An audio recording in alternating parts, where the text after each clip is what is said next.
Well, good morning. Thank you very much for allowing me to come down here.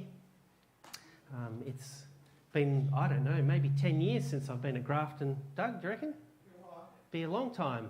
Back then I had full head of brown hair and my belt buckle was 2 notches tighter. But old age is treating me well and it's good to be with you today. Before we begin, let's just bow our heads for too many paddle pops. I don't think I've had a paddle pop for a very long time. But yeah, they are yummy. Let's pray.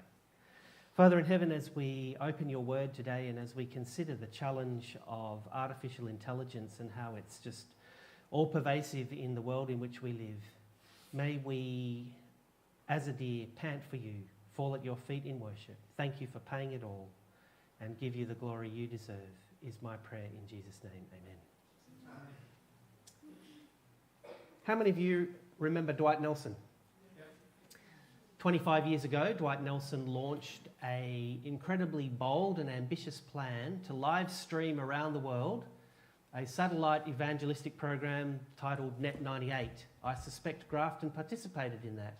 Probably bought themselves a satellite dish and were on the cutting edge of digital technology.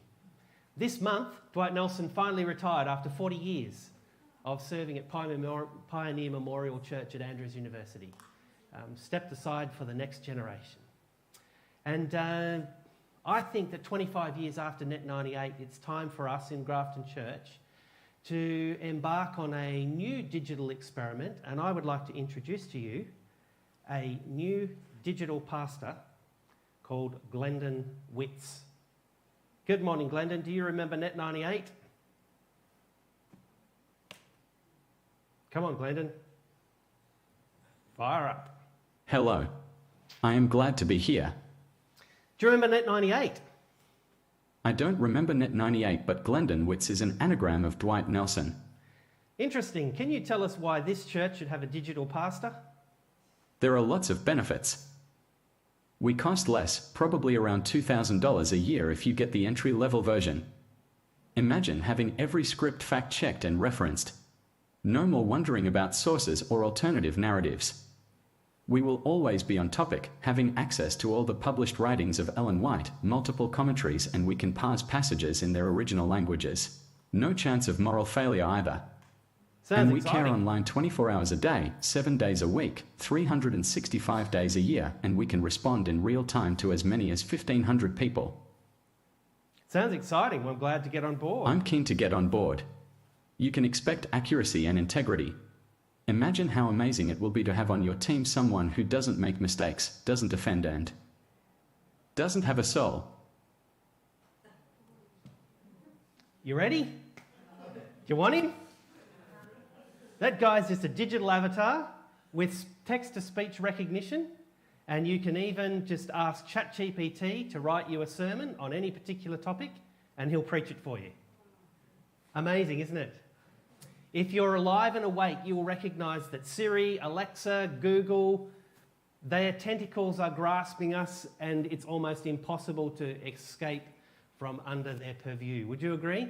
Yeah. It's within the last few years, digital intelligence, artificial intelligence has made its way into our space, and in my dental practice, I'm already using artificial intelligence and glad to have it on board. It's great. It's reasonably impressive technology, and I'm kind of attracted to the idea of a digital pastor who won't make mistakes and who has all of his facts checked and can pass the original languages in real time and has access to all of the commentaries and resources that are available on the internet. But let's just remind ourselves again of Glendon's last line. I'm keen to get on board. You can expect accuracy and integrity. Imagine how amazing it will be to have on your team someone who doesn't make mistakes, doesn't offend, and doesn't have a soul. What does that mean? Doesn't have a soul. We're probably good Seventh-day Adventists this morning, and somebody's already itching to jump up and say that we don't believe in Platonic dualism and that we believe in the wholeness of human nature, and that there's a flawed assumption even in the question. But laying all that aside, is there something special about human beings that set them over and above artificial intelligence? Is there something that we can try and explore this morning that will help us have a response to the challenge of artificial intelligence? If you ask the new Bing to tell you all the elementary particles that go to make up quantum mechanics, in a few seconds you'll get a paragraph that tells you about quarks and leptons and gauge bosons and the Higgs boson. And with ChatGPT available from most mobile phones, it's soon going to be less impressive for us to confuse information with intelligence. I'm not sure if you're aware of it, but the average 9-year-old child is going to give a more accurate answer to a complex question than his 90-year-old grandfather who's only using his memory. In case you think that just knowing things is impressive, you can ask ChatGPT to then maybe give you a joke using the elementary particles, and in a few seconds it will pop up and ask you, why did the proton cross the road? And if you say, I don't know, he'll say, because it was positively charged. And you go, I don't get it.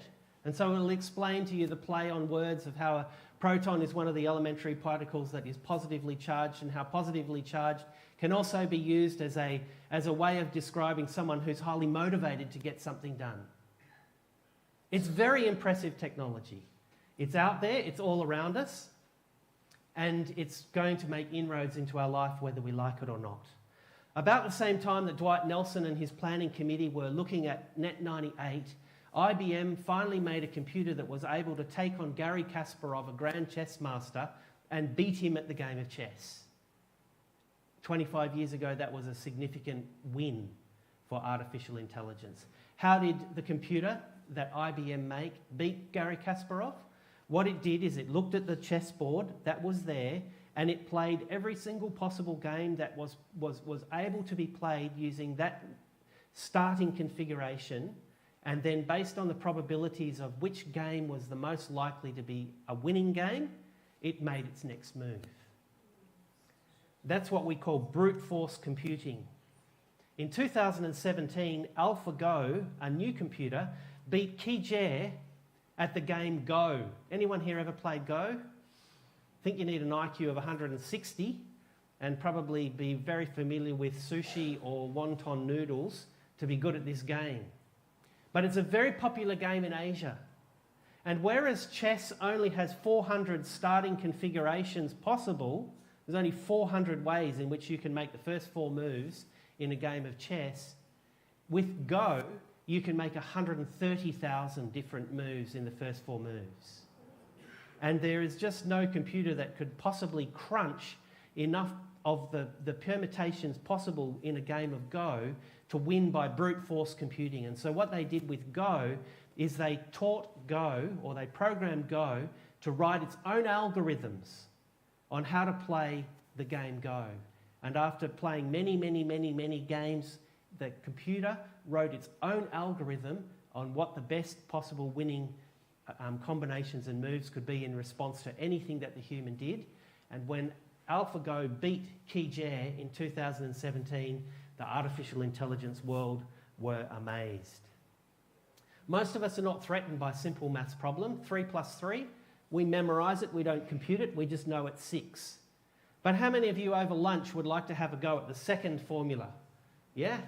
Fantastic. I love people who are ready for a challenge. I'm kind of a bit more challenged by the second formula, are you?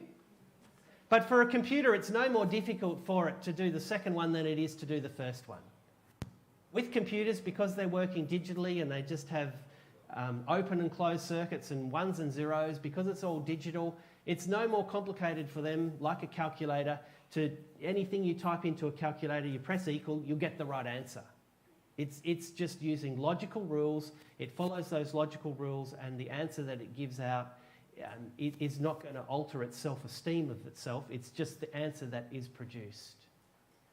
And with computers, if there is a single answer that can be programmed and follows the laws of logic, a computer will give you the answer as long as there's electricity flowing through it and its circuits are working fine. But while algorithms are great at organising and retrieving information, can they truly emulate preference and free will? What if something doesn't have a right answer? Are computers good in that sphere? In chess and the game Go, winning is the object, and the computer can learn rapidly so that anything with a clearly defined outcome can be derived by a computer. But what happens if you ask if you ask Bing or ChatGPT, what's your favourite colour? What does it say? I know the answers, the writing's pretty small on your screen, but ChatGPT will tell me, I don't have a favourite colour, I'm not a human, I don't have preference. But a human might say something like this: blue is my favourite colour because it reminds me of the sky and the ocean. For many years, Christians and those who believe that we're created in the image of God have understood in various ways what is labelled human exceptionalism. There's something different about human beings than the rest of God's creation. You can ask a 3-year-old, what is your favourite colour? What would you like to eat for tea? What story do you want to have before you go to bed? And more often than not, mum would be able to guess the answer, but not in every case. From very early on, as human beings, we learn to express preference. We learn to choose between a range of alternatives for which there is no right or better answer. We are creatures of preference, and when you really come to think about it, it is those things that are preferential that make human experience meaningful. Can you imagine what would happen if every human being gave the same answer to the same question? Does anyone here want to date their calculator? Anyone think that would be gripping entertainment on a Saturday night to have nothing other than a calculator to talk to? And you could try really interesting things like, what's the square root of -1? And see that it comes up with an E, can't compute it. Or you could go, wow, 8 times 8 is 64. This thing's great, I love it.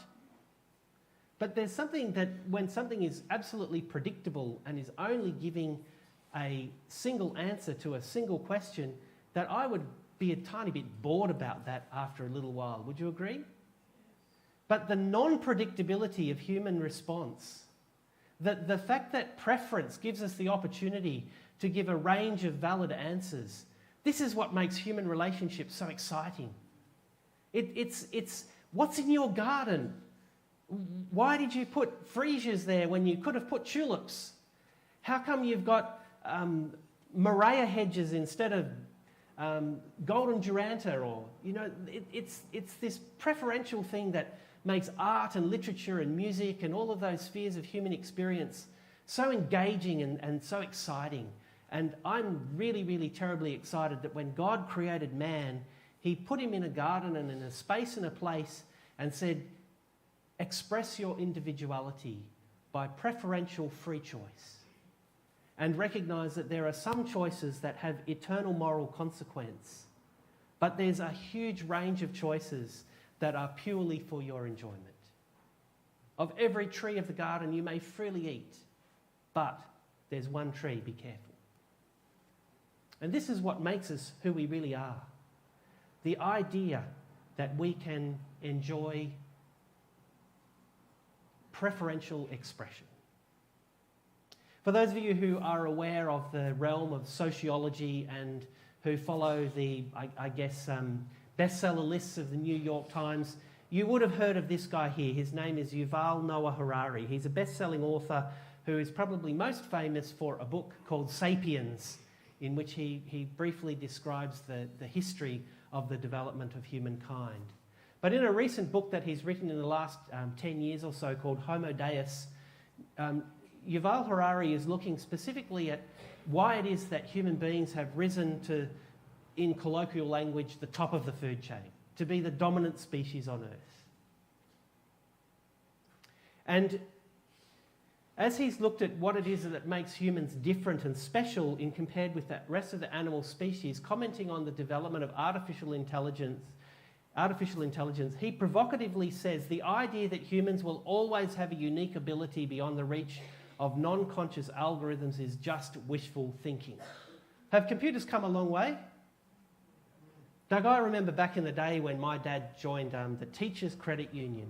We would go to Garden City and there was this big machine in the wall and it was driven by belts that had little printed bits of information, and he'd put his little card in with his computer chip, and us kids would be amazed as he'd press these buttons and the belts would whir, and then you'd read a little thing on the screen and he'd press another button and the belt would whir. These were the first ATM machines, and they've come a long way, haven't they? They've come an amazing long way. Now you almost don't even need an ATM machine. You just pull your phone out of your pocket, put your thumbprint over it and go into the service station and go ding, ding, ding, ding, everything's free. It's great. It is in my world. My wife pays the bills, I spend the money. Who's jealous of me? Yeah? It's great. You just tap your phone and you take things home. It's great. The way in which finance has been revolutionised in the digital space has meant that I was interested yesterday that I was somewhere of great significance. I was at the dump, and they had a big sign there on the dump that if you are operating in the cash economy, you can eat your own rubbish. You cannot go to the Ballina dump without a credit card or without an electronic form of payment. They will not accept cash. The world in which we live is being revolutionised very, very, very, very quickly. For Harari and a significant number of leaders in the AI space, it's only a matter of time before AI progresses from chess to go to emulating preference and non-necessary output. And for those of you who are interested in the digital world, I just typed in that I wanted some digital artwork for my sermon on artificial intelligence, and that little image in the bottom left corner is entirely generated by a computer. I just said, I just want something that will give me a little bit of an idea of artificial intelligence. And it's corny, and I used it today because in 10 years' time when I preach this sermon again, I want to compare how good they've got. Yeah? But these days you can ask a computer to write you a symphony in the style of Baroque, and you can ask them to write you poetry in the style of Hemingway or Locke, or you can ask them to write you a play in the style of Shakespeare, and they're getting so good that in this year somebody won a photography prize in an international photography competition and had to admit that it was a computer-generated image and hand the prize back. It is becoming increasingly difficult for us to separate what is computer-driven and what is originated from a mind.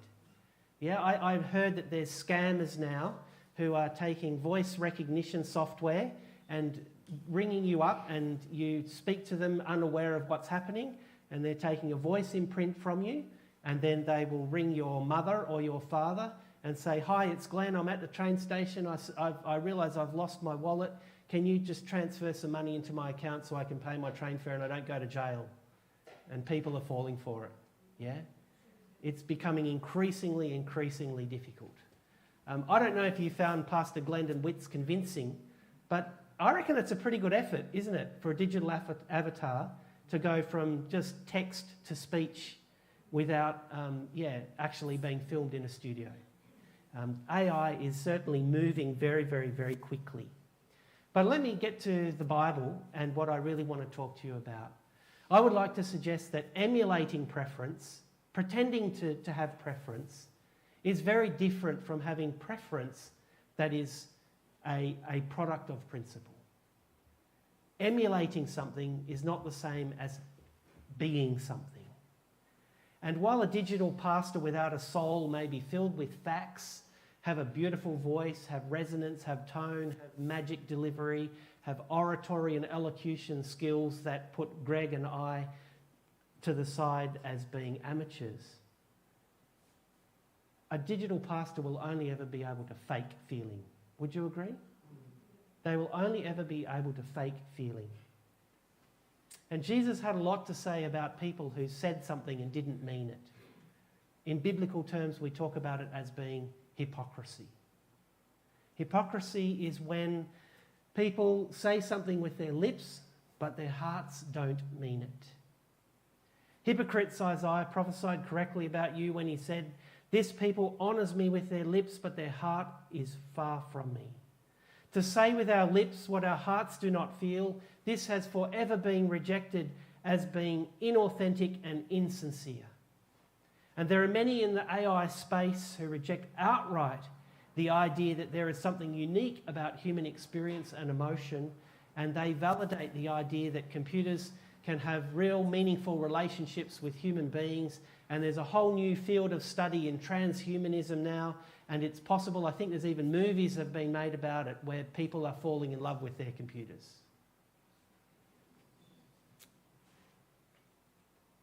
Harari, who wrote the little quote that I read before about computers very quickly moving into the space of being able to emulate almost anything that humans can experience, makes a very provocative statement. He's not a religious person, he's a Jew, but he's not a religious Jew, he's what is called a secular Jew, but he says this: I think that in the 21st century, spirituality is more important than ever before. For most of history, most people had no wish to embark on spiritual journeys and tended to ignore the big questions of life.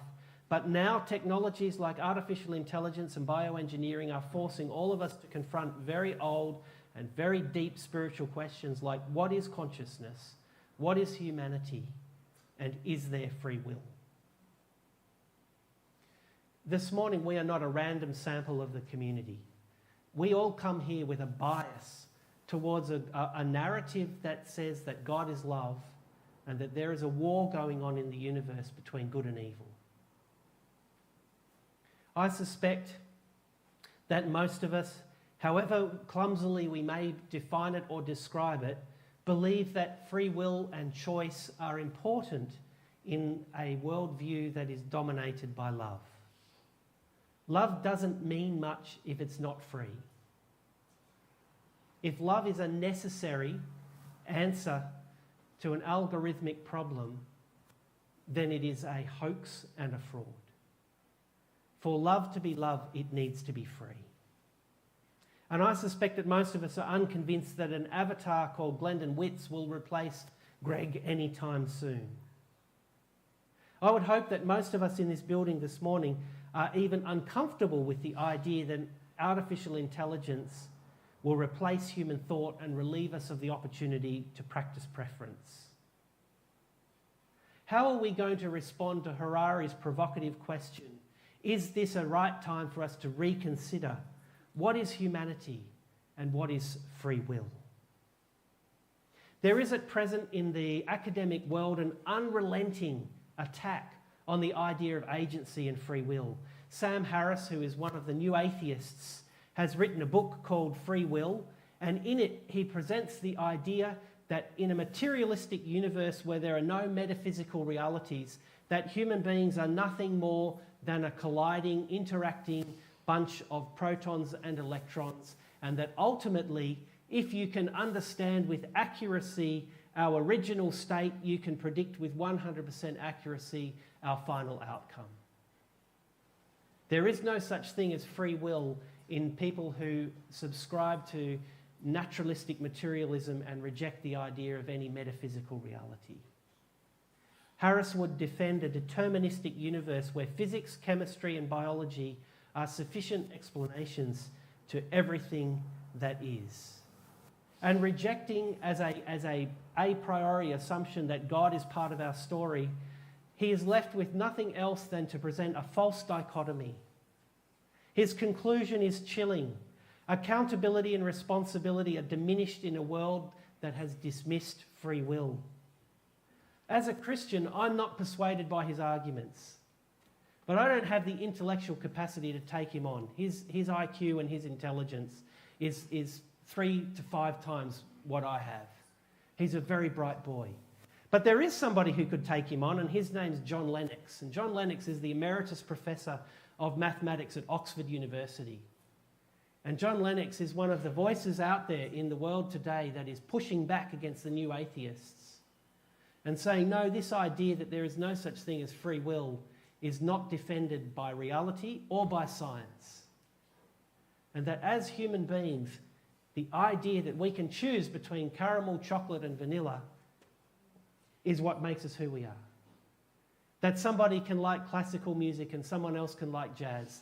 That somebody else wants a garden full of only white magnolias while somebody else wants a colourful array of scattered seeds of wildflowers. It's this capacity for us to be truly free that makes us who we truly are. Adventists have long argued that love is only love when it is free. We are unsettled by marriage proposals or commitments that involve guns. We retreat from relationships where coercion and force are necessary. Freedom is something that I aspire to, and I suspect you do too. So as we turn to the Bible to consider freedom, I just want you to pause for a moment to show you a clip of my daughter's dog, Solomon. He's a beautiful dog. Have a look at Solomon. Hey, Solly, do you want a treat? Watch carefully. Which hand, Solly? No, not that one. That's better. Good dog, good dog. Are dogs close to being human? All the dog owners will put their hands up. Yeah. All the cat owners will say, no way.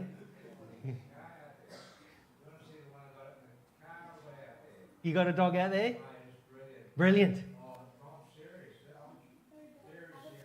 Yeah, no. This dog it's been here before. It's got some intelligence there that just amazes me. People who spend a lot of time with animals, whether they're crows or dogs or parrots or maybe I won't say sheep, but most animals have an intelligence to them that demonstrate a capacity to exercise. My dog can sit with children. Yeah. And they can pat it, Yeah. encourage it. The dog loves it. Yeah. But the other night, it was this close to a possum. It's got the back leg of the possum. I'm thinking, why did I do that? Yeah. I shouldn't have let the dog do it. Yeah. But it's nature, real nature. Yeah. This dog, this killer dog. Yeah. Kill.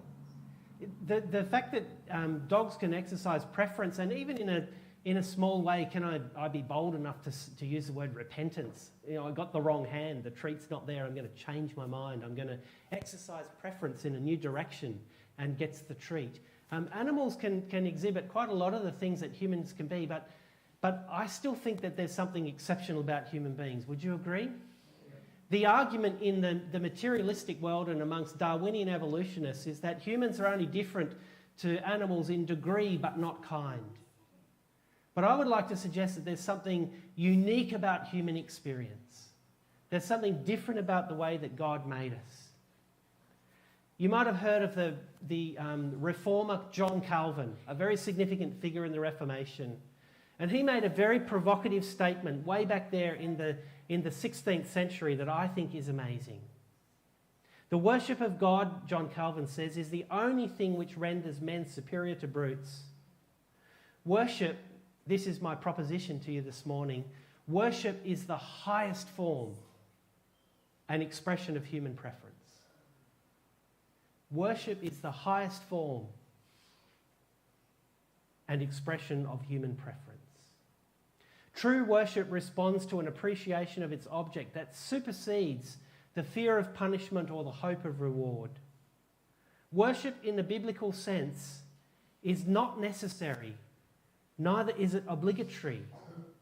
And those who would make worship necessary or obligatory fail to understand God as well as themselves. God made Adam and Eve to be free, but when they preferenced the proposal of Satan above the command of their Creator, this world became familiar with sin. When God called Adam, "Where are you?" he was not unaware of where Adam was, but he was asking Adam, "Where do you want to be? Whose team? Are you a blue or maroon? Are you a caramel or a chocolate? Where is your preference? Where do you belong? Are you on my side or are you against me?" You know, the Bible opens with the question, "Where are you?" And it finishes with the invitation, "Come." And human experience really can respond to these two propositions. Where am I? And where do I really want to be? And God, through Jesus, has made it possible for us to be somewhere else, to become somebody different. to change our story, to express a preference and a hope and a desire that whereas we had chosen caramel, we think we're better off with chocolate. That whereas we've been cheering for the Blues, now we're going to cheer for the Maroons. But elevated into the spiritual realm, these are no longer trivial preferential questions that have no real meaning. These are huge issues. Who will be your God? Who will be your people? Where will be your place? Mankind is at its best when it understands it has capacity to change its own mind. In a funny way, artificial intelligence is almost paradoxical in that we are attracted to it because we feel that it's safe to have something in our lives that will always be predictable and will always be repeatable. When I type into my calculator, whether it's a Casio or whether it's a Samsung or whatever other brand it is, when I type in a complex equation with sines and cosines and tangents and all sorts of complex mathematical operations, I will always get the same answer if that calculator is doing what it is meant to do. Artificial intelligence is not going to be brilliant at preferential expression. It will be predictable, and it will come up with answers that are similar if the algorithms are the same. Jesus came to this earth to present a compelling argument for us to change who we call Father. He communicated to us clearly what God is like. And while many will reject his appeal, the gospel tells us that there will be some who will believe. And when they accept what Jesus tells us about God as being true, they will be reborn and they will have a new identity, and with that new identity, a new inheritance. God has come to us in the person of Jesus with a compelling argument. But I want to ask the provocative question, is it necessary, like 3 + 3? Does God demand that we join his team? Doug says no. I would like to say that the gospel properly understood is a compelling argument but not a necessary one. It invites for a response, but force is not a part of God's armamentarium. God's love is extraordinary, God's love is extravagant, but God does not demand worship, he invites it. John, who wrote these words of Jesus down so that we might believe, also wrote the last book of the Bible. And I think that in the light of the challenge of artificial intelligence, Revelation for me shines brighter than it ever did before. I want you to think about what it is about human beings that makes them different from the rest of the created world. Free choice. And how is that free choice expressed? When you look at the big issues in the book of Revelation, you will actually see that the key themes of the book of Revelation are directly related to the challenges that are being presented to us by the onset of artificial intelligence.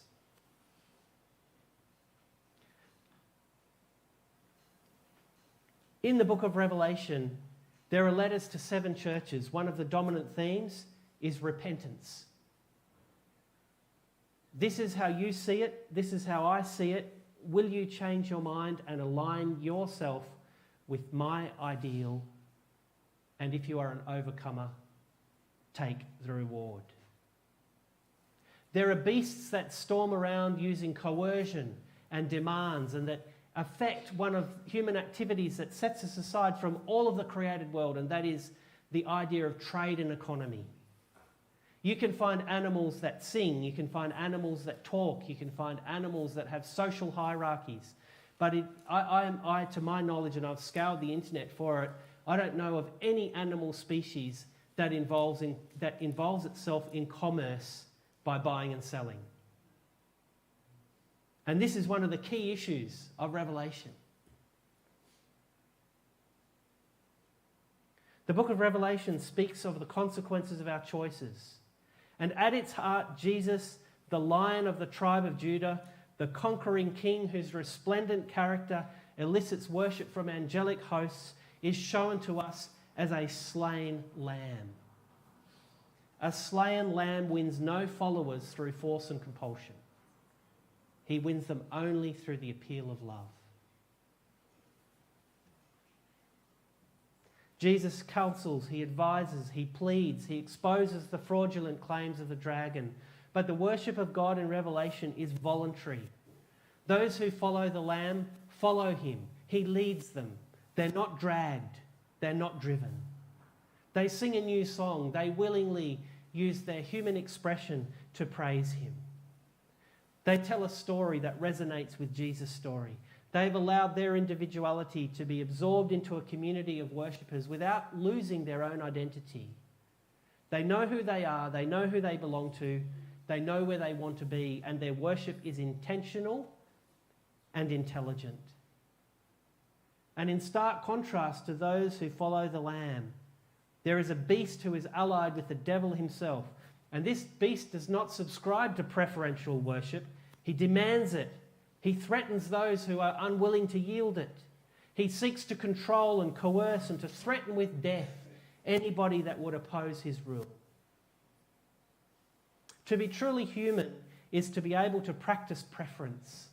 Love is not a necessary argument.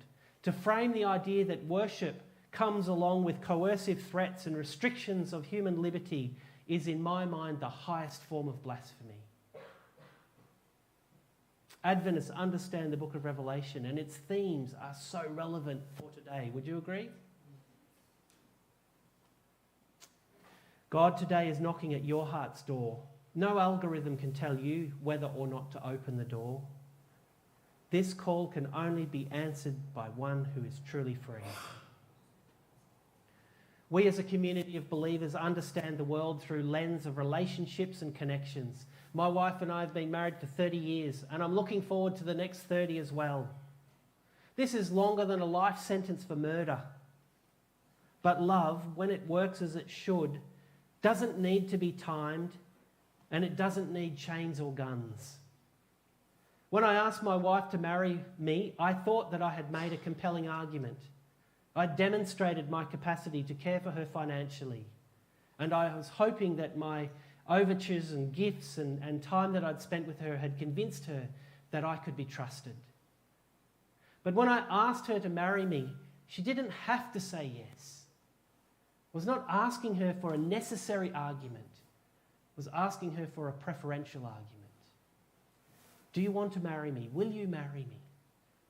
And I don't know how well you guys did in your proposals, but I was a blubbering, trembling, incompetent, stumbling mess. And if I was to be given the answer yes based on my performance, it would have been a no. But my wife had developed a kinship with me and a friendship with me and a love for me. And she willingly accepted my proposal. And oftentimes I ask her whether she would renew it, and to my sheer shock and horror, she still lives with me and still wants to. And I think that's exciting. On the borders of Canaan, Joshua delivered an address to the children of Israel. For 40 years, God had made a compelling case to a generation that he had their back. Through a pillar of cloud by day and a pillar of fire by night, through the constant giving of manna, through the fact that their sandals hadn't worn out and all of their enemies that had come to take them on had been defeated, God had said to the children of Israel, I've got your back. He had earned the right for them to be in a covenant relationship.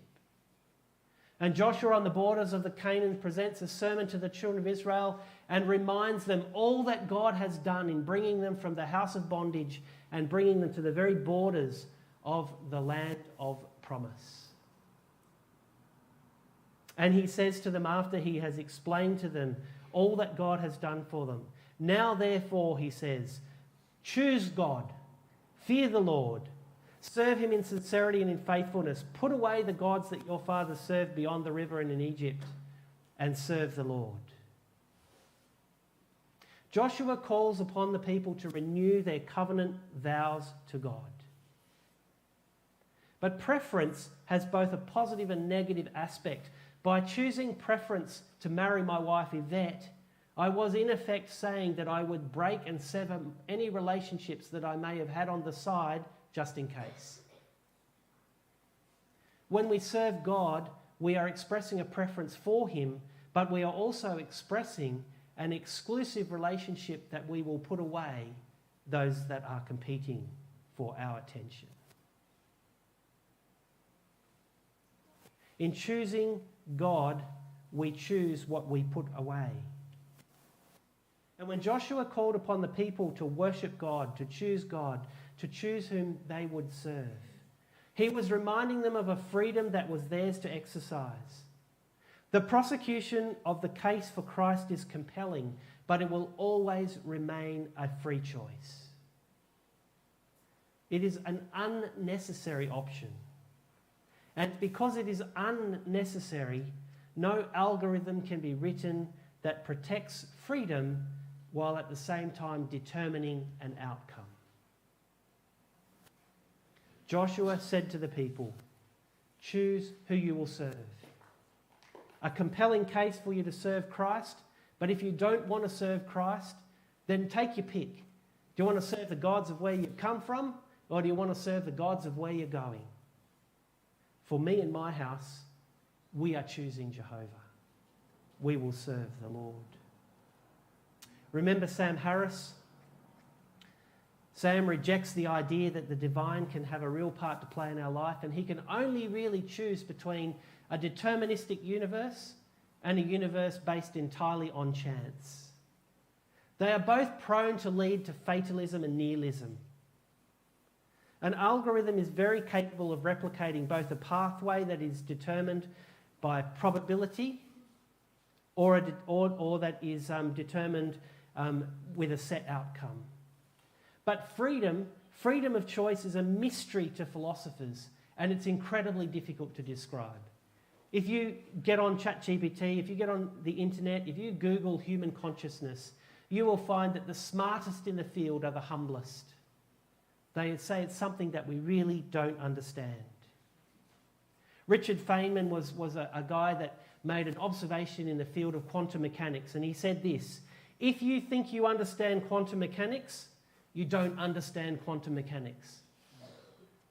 And what he's basically saying is that there are so many paradoxes, there are so many things within the field of quantum mechanics that challenge our assumptions, and we find it mind-blowing that those who are deep into quantum mechanics have all sorts of capacity to believe in multiple universe theories and parallel universes, and if you spin something at this end of the universe one way and its partner at the very other end of the universe with no strings, ties, gravity, electrical force capable of uniting them, will suddenly start spinning in the opposite direction. They're mind-blowing things within quantum mechanics. And I think that it has an exact parallel in the understanding of the competitive paradox of free will and God's sovereignty in our space. If we think we understand it, we probably don't. It's a mystery. But the fact that I don't know how my mobile phone works doesn't mean I don't use it. And the fact that I can't explain love doesn't mean that I don't have it. And the fact that God remains in some sense a mystery to me doesn't mean I won't worship Him. I don't have to necessarily have all the answers to fall at His feet and say, thank you for dying on the cross and saving me. And if you have never chosen Christ, I invite you today to consider Christ. The case for Christ is compelling. And if you have chosen Christ, choose Him again and again and again until He comes. Artificial intelligence is creeping into our space. It's everywhere, and it's a great tool for using information, and it's invaluable in how we live. I'm excited about what it can bring to the human experience, but I'm also very aware of some genuine risks. I want to take 30 seconds to go off script. You know, remember Pastor Glen Hughes, that digital avatar? He's a text-to-speech avatar. And so what you do is you pay a subscription fee to a company called Synthesia, and they will let you choose from any one of 40 40 avatars that are on the shelf, and it's only about $30 a month. And once you've paid your subscription, you get the avatar loaded on your computer, and then you just type out whatever you want him to say. And I downloaded one that looked like a dental nurse, and I typed directions to my clinic. And if you want to come and visit me ever, you can go on my website, and you'll have a very attractive young lady that will tell you in an accurate and a professional voice how to get to my clinic. Text to speech. Anyway, I'd done my text to speech for what I wanted Pastor Glen Hughes to say to you this morning, and I submitted it, and I waited 3 days. It's supposed to take 8 minutes, and nothing happened. So I texted the company and said, hey, I've paid my subscription. I've followed all of your prompts. I've typed it all in, and they sent me back a very nice email and said, if you want to include religious content in the use of our avatar, you'll have to pay an additional fee and make yourself a custom avatar that distances you from the preset avatars that are on the shelf. There was nothing wrong with what they're doing, but they just didn't want the avatar of Glendon Witts inciting people to mass murder or political rebellion or religious intolerance towards some of the minority groups in our community, if you read between the lines. But it did bring to my attention that in a world of digital revolution where artificial intelligence is everywhere, that he who controls the algorithm controls the world. And for us to fight back against these big companies that say, no, you can't say that, no, you can't do that, no, you can't be that, it's going to be a challenge for us, isn't it? But used correctly and used appropriately, I think the artificial intelligence world we live in is going to streamline information. It's going to revolutionise education. No longer will children be required to try and remember the capital states of every nation in the world. Education is going to move in a new direction where we're much more looking at human response and emotion and connection and how we feel about things, rather than just showing off by how much knowledge we've amassed. And I'm really excited because I think that's what needs to happen in the church. I think that we need to become model worshippers, not just experts on theology. We need to be able to demonstrate to a community the power that comes from being in love with Jesus, not just living encyclopedias of facts and figures about biblical history. Are you hearing me? To choose, to change.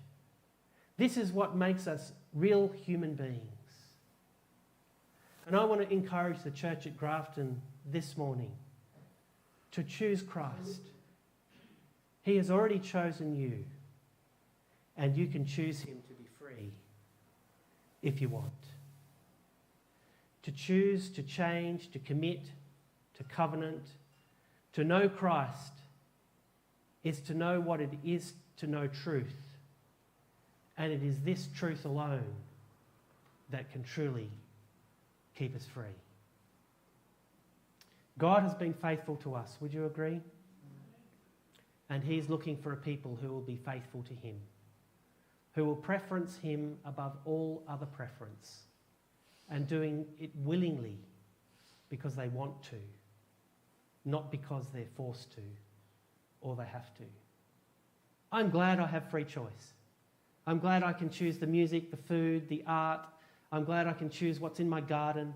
There are some choices that I make that have no moral consequence. There are other choices that I make that have extreme moral consequence.